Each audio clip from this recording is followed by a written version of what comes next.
Gather around, B. Let me tell you this story about the greatest woman who ever walked this earth, and the bastard who I've devoted the rest of my life to hunting down. Be me. Chubby 8-year-old. Obviously bullied. Live in a shit town, too, so not like I have a place to escape to. Mom and Dad aren't bad, but they're kind of busy with work, so they get neglectful at times. Not really their fault. One day, Mom sits me down at the table. David, Mommy's pregnant. You're going to be a big brother. I'm not all that excited. I'm at the age where I'm starting to comprehend that money is a finite resource. A little brother or sister? Fucking gay. I'll get less stuff. Be a little shit about it regardless. Month before I turn 9, the baby is born. Still not all that excited. Then I see her. You should have seen her. I was 8 years old, but I remember clear as day. Charlotte was the single most beautiful creature I had ever seen. Can't believe I was unhappy for 9 months. She's so beautiful, Mommy. I take care of her as much as possible, becoming incredibly dependable.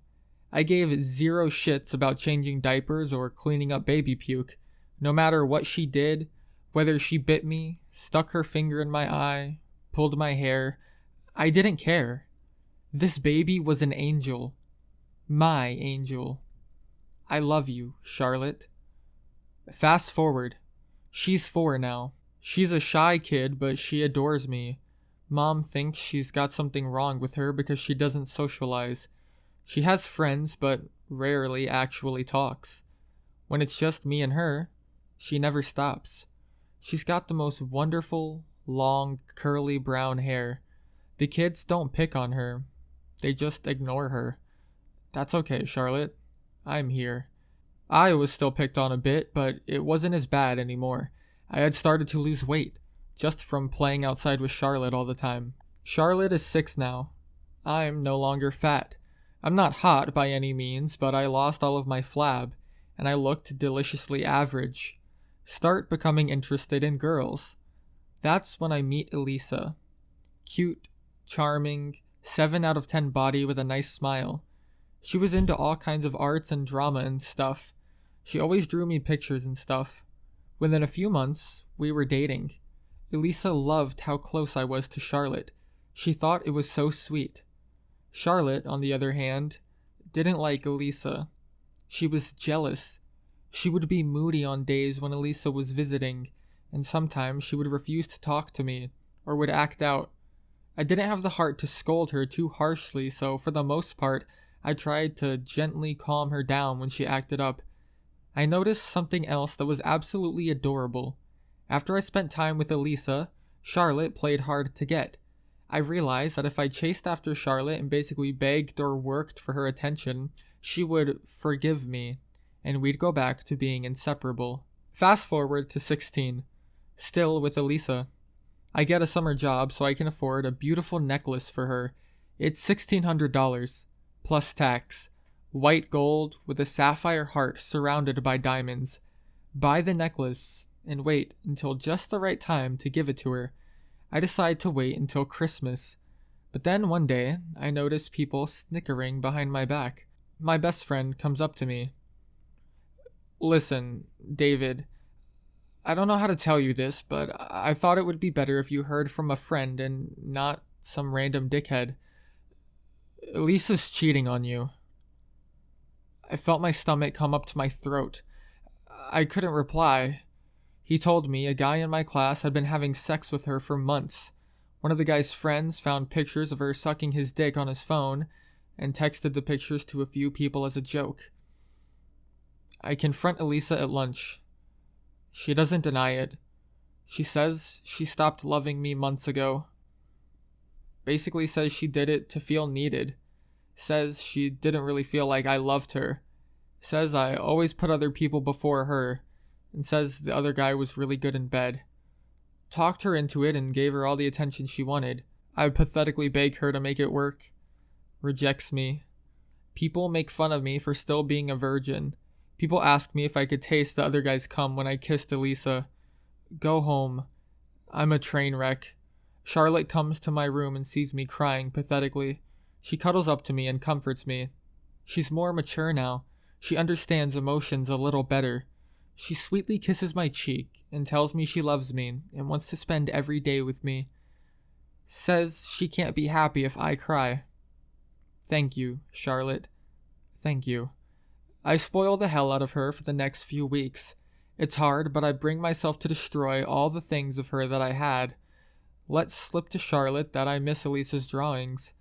Elisa always drew cute pictures for me, almost daily. I had them all saved in a book. Just when I was thinking of selling the necklace to a pawn shop, Charlotte gives me a present. It's a drawing. She drew me a picture to make me happy, because I told her that Elisa's drawings always cheered me up. In return, I gave her the necklace.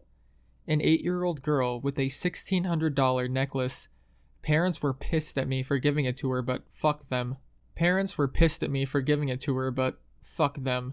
That's when I decide. Charlotte is the only girl I need in my life. I start hitting the gym, motivated by hatred for Elisa. I'm 18 now, about to graduate high school. My body is decent, and I'm a solid 7. True to my word, I never had any other relationships. I just had one-night stands and fuck buddies, but that's all. Charlotte is becoming a talented artist. She loves to draw me pictures. She's taking up singing, too. She's shy, but she always sings for me. When she was little, I used to sing her to sleep. Now, sometimes, she would sing me to sleep. Charlotte is 14 now. She's becoming a talented artist. She's taken to writing poetry, too. She's still a shy girl, but she's made some great friends. I'm still away at college. In my last year, actually. Living in a small 2-bedroom with 2 roommates. She calls me every day to talk. I've become a lot more social. But Charlotte is still the center of my world. All of my friends know her. On weekends, I drive home, pick her up, and she spends them with me at my place. Take her on campus tours. There was probably not a single photo of me that didn't have her in the frame. Take her on little dates sometimes. Just us. Sort of as a way to catch up on some one-on-one time, but also to subtly show her the level of care and respect she should demand from men in her life. She started getting interested in boys. Over the years, she's had all kinds of boyfriends. Most of them I approved of. She's normally dated shy, geeky boys. Fast forward. She's 17 now. She's come out of her shell a lot now. She's graceful. She's beautiful. Her smile would turn hell into a paradise. She's intelligent. Top of her class. She's now a wonderful artist and a talented singer. She has all kinds of options, but she opts to go to college for art. She loves how happy her artwork made people. My parents are a little worried about her choosing an arts major, but they're proud of her. And so she went away to college. She was perfect, B. Everyone fell in love with her from the first second they saw her. If she got posted to a "you love, you lose" thread, everyone would lose. She was a stunner, but really it was all in the smile. That smile. You could tell she was happy. She radiated happiness. But there are some people whose only satisfaction in life comes from destroying beautiful things. I remember the night I got the call. I was at home. It was 1 a.m. My girlfriend was snoring beside of me. Charlotte was 19 now. She was crying hysterically. I couldn't really make it out. I managed to get her to text me where she was. Some house party near her school. My girlfriend woke up and demanded to know what was happening. I ignored her, grabbed my keys, and bolted. Drove all the way to the address Charlotte sent me. Run up to the house, find the bathroom upstairs. There's a group of 5 people crowding the door, trying to ask Charlotte what's wrong. I ask what was up. They tell me she locked herself in and refused to open the door or answer to anyone. Party host was apparently being a dick about it. I shoo everyone away and knock on the door. "Charlotte, sweetie, it's David. I'm gonna take you home." I hear her tearful voice on the other side. "I don't want to go home. Can I stay with you for a bit?" "Of course, baby doll. Just open the door and I'll take you with me." She opens the door. She's a mess of tears. I help her up, put my hoodie on her, put the hood up and escort her out. I ask her what happened. She won't tell me, but I have a sickening feeling. Ask her if I need to take her to a police station. No. Do I need to take you to a hospital? I just want to shower and go to bed. She showers at my house. I give her a pair of track pants and my hoodie to wear for clothes. Comes and sits beside me on the couch. Cuddles up to me and falls asleep in my arms. In the morning, I ask her if she wants to go home. No. You need clothes. She refused to go back. Gives me her dorm key. Tells me where to look. I take the day off work and basically order my girlfriend to do the same. I go to her dorm. I surprise her roommate. I recognize her as one of the girls trying to talk to her through the bathroom door. She asks me if Charlotte is okay. I don't know. What happened? I don't know. Go home to Charlotte. She stays with me for the whole week. I take a leave from work stating family emergency. I contact her school to report the same thing to give her an excuse. Still don't know what happened, but I'm starting to get the idea. Someone hurt you, didn't they? I ask her, and she finally admits it. A guy had been continually bothering her for sex all semester. He got drunk. Charlotte went to go to the bathroom. The ground floor one was occupied. She went to the upstairs one, and he followed her. He muscled his way in and forced himself on her. She was too drunk to fight him off, but sober enough to remember every detail. I was in rage. I was so unbelievably angry. I couldn't even fathom it. But I couldn't leave to go after him. My Charlotte needed me. I begged her to go to the police. There's no point, she said. They can't unrape me. She eventually returned to school, but her grades slipped. She caved to the pressure and accused him of rape. The police and general public raked her over the coals. There were people all over social media calling her a slut and a tease. His word against hers. Not enough evidence to get him arrested, but at the very least, he was kicked out of school. She eventually quit school after her grades dropped from 90s to 70s, to failing. I let her live with me for free. My girlfriend didn't like that. Girlfriend yelled at her for being lazy and told her to get over it. I kicked my girlfriend out. Charlotte is the only woman I love anyways. She gets a job eventually, flipping burgers. Her depression spirals. I can't seem to bring her out of her rut, and it makes me spiral as well. She gets fired for skipping work because some days she can't even get out of bed.